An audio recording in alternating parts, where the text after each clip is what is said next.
Resell cheap Fiverr services at other high-value locations. The name of the game here is information differential or information imbalance. It's easy to get the impression that if you see news on one website, then people that visit another website will automatically know the news. After all, the internet is just a giant spider web, if you will, of links. The data that you can find on one place can also be found or accessed from another place sooner or later. Well, this is too much of an assumption to make.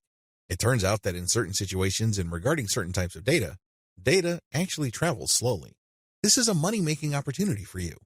While a lot of people know about Fiverr and they know that they can buy services starting at $5, not everybody knows this. Even if people have heard of Fiverr, not everybody has actually used Fiverr. Again, this is an opportunity. You only need to find other websites on the internet like Facebook pages, Facebook groups, message boards, forums, and other places people post information. Some of these places have a marketplace. This is where community members offer to either buy services, offer services for sale, or do a little bit of both. Once you find these places, sell Fiverr services on them. Of course, when they click on the link, they go to your website, but you're actually just reselling Fiverr services. You're not offering the services yourself. Again, the operative principle here is to buy low and sell high. You buy low on Fiverr, and you sell high on these other places. Advantages. The big advantage here is that you get to mark up Fiverr services. It's not unusual for people who buy something for $20 on Fiverr to turn around and sell it for $200 to $500 on their own website. Not too shabby.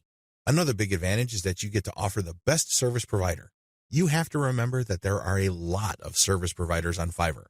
There are a lot of people from all over the world offering a wide range of services. Not all of them are good. Some of them, however, are experts. They are the top of their field. What you can do is you can offer the best service providers from Fiverr. Sure, they sell at a higher price, but you can always mark it up. This way, you can resell only the very best and leave the garbage behind. Finally, the biggest advantage of this business model is you name your markup. If you think you can get away with 100% markup, go for it. If you think that 500% profit is possible, and probably take advantage of it. You have full freedom because you're advertising on third-party sites. But when people click a link, they don't go to Fiverr, they go to your site. This is where you advertise services that you turn around and buy from the best-of-breed service providers on Fiverr. Disadvantages. The big disadvantage with offering best-of-breed service providers is that those people can disappear. I know this firsthand because I used to get really awesome Kindle book covers from this person who cranks out one best-selling cover after another. I thought I would always come back to this person until I learned my lesson the hard way. For 4 straight months, he was unresponsive. It's as if he fell off the face of the earth. These suppliers are all over the place on Fiverr. In fact, there is a rule of thumb. The more competent the service provider and the more of an expert he or she is, the flakier that person is. We don't like flakes. Nobody should. But unfortunately, they're part of the mix. This is the risk that you run. Do yourself a big favor. Find an alternative. This means that you have a backup or two.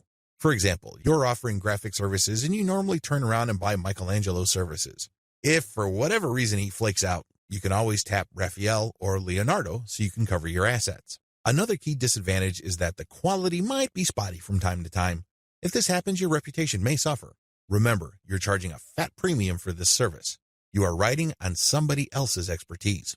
What if that person gets sloppy or lazy? Let's face it, this happens to the very best of us. Again, this is where having a backup comes in. If your main go-to person delivers garbage, all of a sudden, you can at least quickly pivot and order from the next expert and come up with something decent.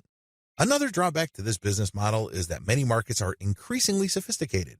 Don't think that the people you're selling to are idiots. Don't think that they are completely wet behind the ears and they haven't heard of Fiverr. If they haven't heard of it, they will hear about it soon enough. Now, some people simply don't care. Some people may realize that you're just flipping services, and guess what? They don't care. Why? Their time is very valuable to them. They have other bigger fish to fry. Other people can take this very personally. They don't like to feel that they've been taken advantage of. They can see right through your system. It's obvious to them that you're just flipping services by buying low and selling high. These people are probably not your intended buyers anyway. Chances are, if they're that paranoid, cynical, and skeptical, they probably wouldn't have bought from you.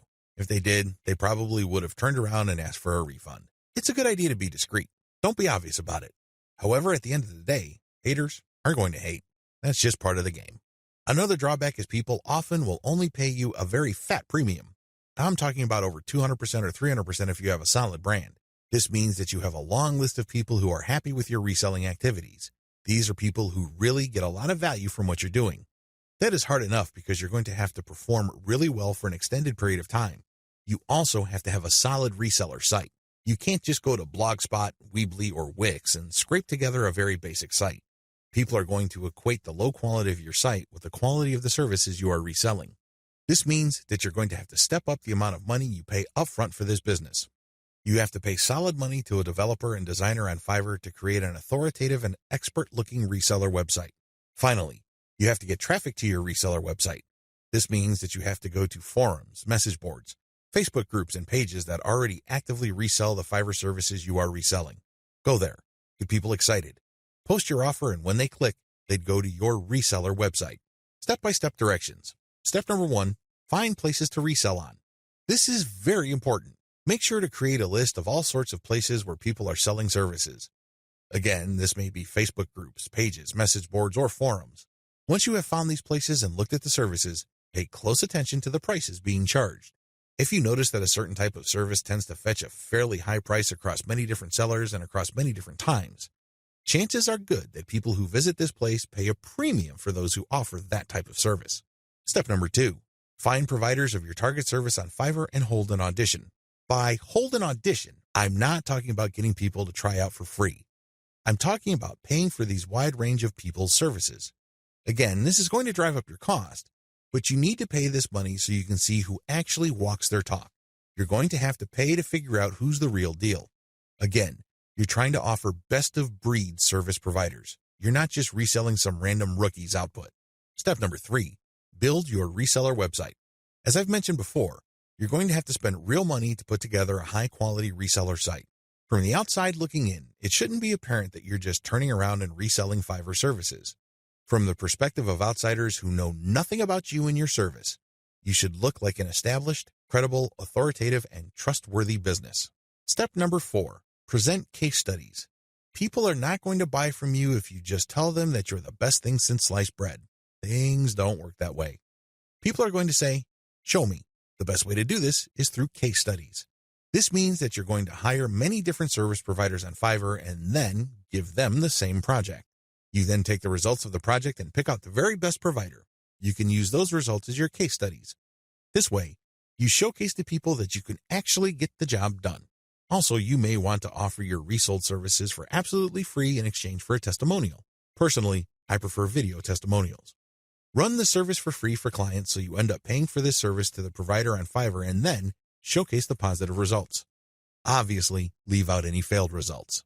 Step number 5, do outreach. I wish I could tell you that you just need to post an ad on forums, message boards, Facebook groups, and pages. It doesn't work that way. You definitely need to do these, but you also have to do outreach. This means that you're going to have to contact digital marketing agencies and other organizations that normally order the type of service that you are offering.